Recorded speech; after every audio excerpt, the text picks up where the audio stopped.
today?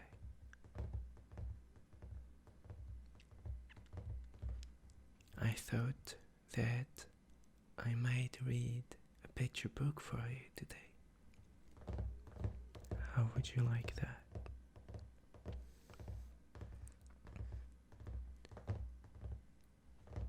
I'm going to read a French picture book, no less. It's called La Maison en Petit Cube. The English title would be The House of Small Cubes, and the Japanese title, Tsumiki no Ie.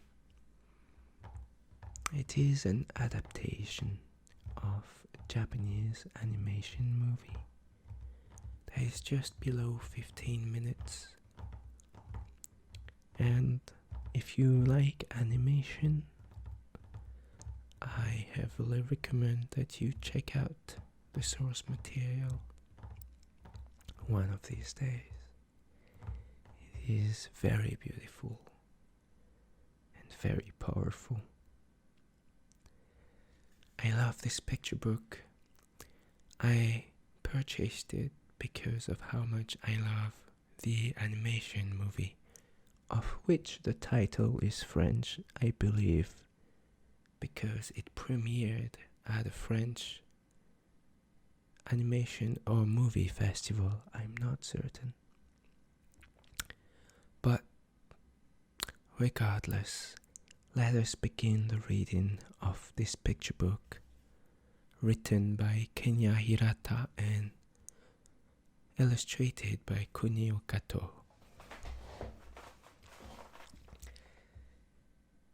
La maison en petit cube. Au beau milieu de la mer, vit un vieux monsieur dans une drôle de maison. Mais quelle en est la raison?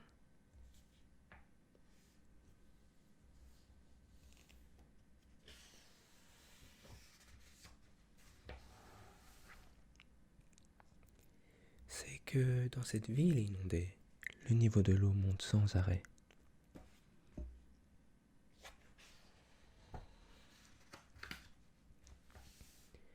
Chaque maison se retrouve ainsi engloutie par la mer. Il faut alors en construire une autre par-dessus la première. Et quand la deuxième est à son tour noyée par les flots, on en construit une nouvelle, encore un peu plus haut. Au final, les habitations sont empilées les unes sur les autres, comme des petits cubes.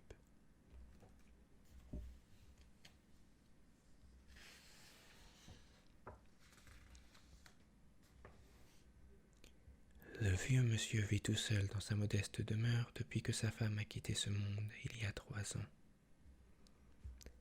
Chaque matin, avant le petit déjeuner, il ouvre une trappe dans son salon pour pêcher un bon poisson. Sur son toit, une poule lui pond des œufs tous les jours.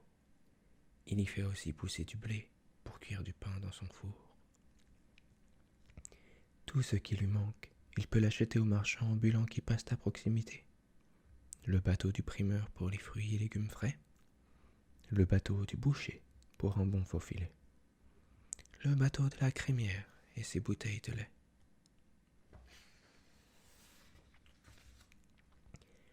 À l'heure du repas, il enfile le tablier de sa tendre épouse et se met au fourneau. Il dispute une partie d'échecs avec un de ses voisins. Il lit les lettres que lui envoient ses enfants, partis habiter loin d'ici. Et quand tombe la nuit, il se met au lit et s'endort, bercé par le roulis des vagues au dehors.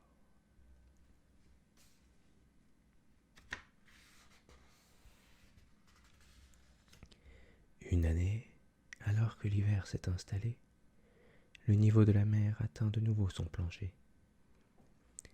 Le vieil homme se tourne vers une photo au mur et marmonne. Ah là là, tu vois, je vais encore devoir me lancer dans la maçonnerie.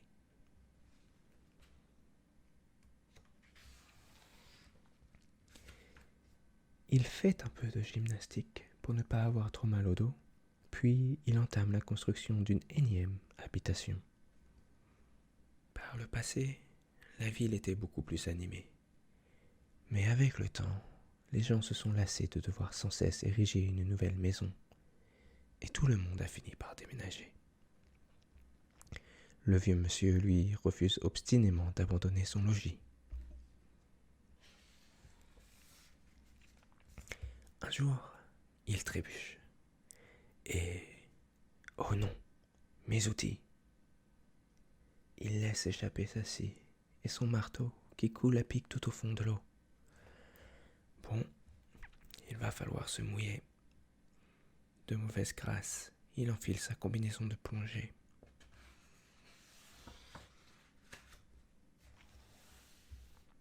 Plouf! Il s'enfonce dans les eaux troubles et retrouve ses outils 3 étages plus bas. Alors qu'il parcourt ses anciens murs, des images lui reviennent soudain en mémoire. À cette époque, sa femme était encore là.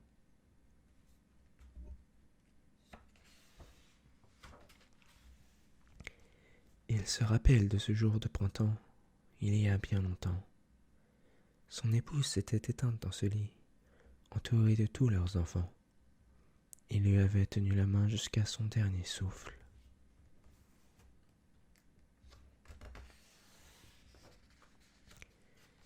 Le vieux monsieur descend encore plus profond, jusqu'à la maison du dessous, puis celle encore en dessous.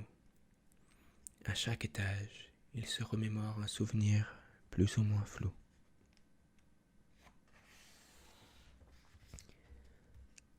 Du temps de cette maison, il y eut un carnaval au village.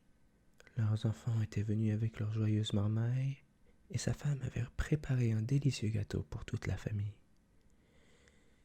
Les fenêtres des maisons étaient illuminées, et la parade des bateaux défilait au son d'une fanfare endiablée.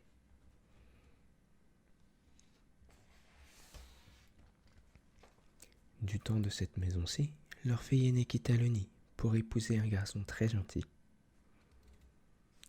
La maman, émue, portait une robe commandée chez le tailleur, et la jeune mariée resplendissait de bonheur. Du temps de cette maison-là, le chaton adopté par la famille avait pris la poudre d'escampette. Il avait dû monter par erreur dans la barque d'un colporteur. Leur bambin était inconsolable.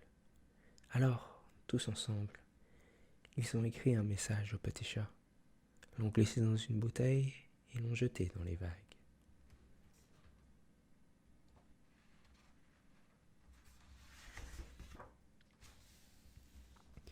Du temps de cette autre maison, leur première fille vit le jour. Sa toute jeune épouse avait tricoté une ribambelle de layette pour son petit bébé. Le fier papa, lui, avait fabriqué une belle balançoire de ses mains.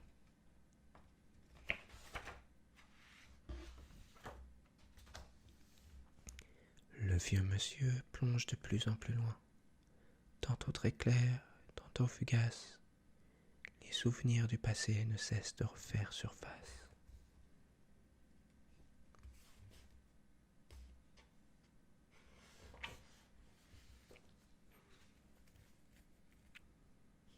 Enfin, il arrive tout en bas, jusqu'à sa première minuscule maisonnette.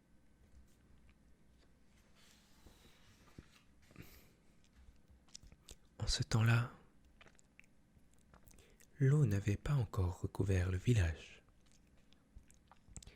Le vieux monsieur et la vieille dame n'étaient que des enfants quand ils se sont rencontrés. Ils ont grandi tous deux sur la terre ferme, ils ont appris à se connaître, ils se sont aimés.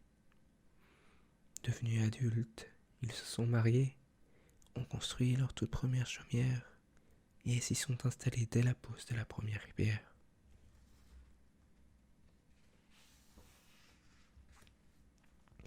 Puis, ils ont dû bâtir une nouvelle maison par-dessus la première, puis une autre, puis celle dans laquelle est né leur premier bébé, puis celle d'où leur petit chat s'est sauvé, puis celle de laquelle ils ont assisté au carnaval, toutes les unes sur les autres, comme une pile de petits cubes.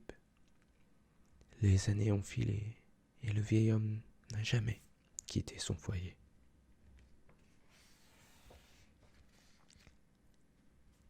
Le printemps est arrivé, la nouvelle maison est enfin achevée. Le vieux monsieur vient de remarquer qu'un pissenlit a fleuri dans son mur lézardé. Il le regarde en souriant doucement.